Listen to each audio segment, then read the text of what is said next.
नमस्कार, आप देख रहे हैं एसपीएन 9 न्यूज और मैं हूं आपके साथ मनीष कुमार सैनी। महिला पहलवानों के यौन उत्पीड़न के मामले में भाजपा सांसद और भारतीय कुश्ती संघ के पूर्व अध्यक्ष ब्रजभूषण शरण सिंह के खिलाफ आरोप तय हो गया है। अब इस मामले में मुकदमा चलेगा। कैसरगंज सीट से टिकट कटने के बाद बेटे करण भूषण के लिए चुनावी तैयारी में लगे ब्रजभूषण के तेवर बरकरार हैं। उन्होंने शनिवार की सुबह खुला ऐलान करते हुए कहा कि अगर आरोप साबित हुए तो वह फांसी पर लटक जाएंगे। उन्होंने राजनीतिक भविष्य पर कहा कि मेरे साहिबजादे चुनाव लड़ रहे हैं, जीतने पर फिर बात होगी।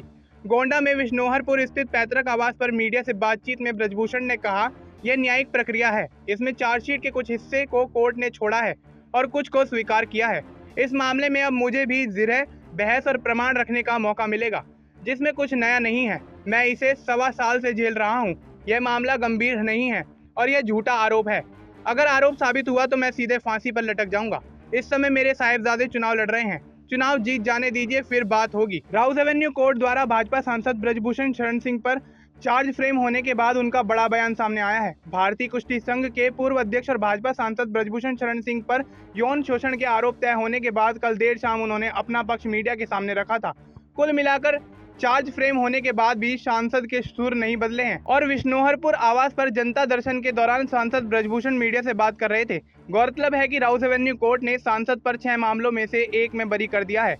यौन उत्पीड़न और आपराधिक धमकी का केस लगाते हुए बाकी में 354A और 354D के अलावा 506 के तहत चार्ज फ्रेम हुआ है और अब कोर्ट में मामला चला जाएगा। इससे पहले ब्रजभूषण ने अपने आगे की राजनीति, अपने आगे के कदमों को लेकर कहा कि होई है वही जो राम रचि राखा, मेरे सामने ही बेटा सफल हो रहा है, यह खुशी की बात है। उन्होंने कहा कि मैं रिटायरमेंट नहीं लेना चाहता, लेकिन एक तरीके से मुझे रिटायर समझ लीजिए, लेकिन अभी रिटायर हुआ नहीं हूँ, अभी असली खेला होना बाकी है। सांसद ने कहा कि आप मेरे स्वभाव को जानते हैं, मेरा थोड़ा बागी तेवर है और समय समय पर मैं बागी तेवर दिखाता रहता हूँ।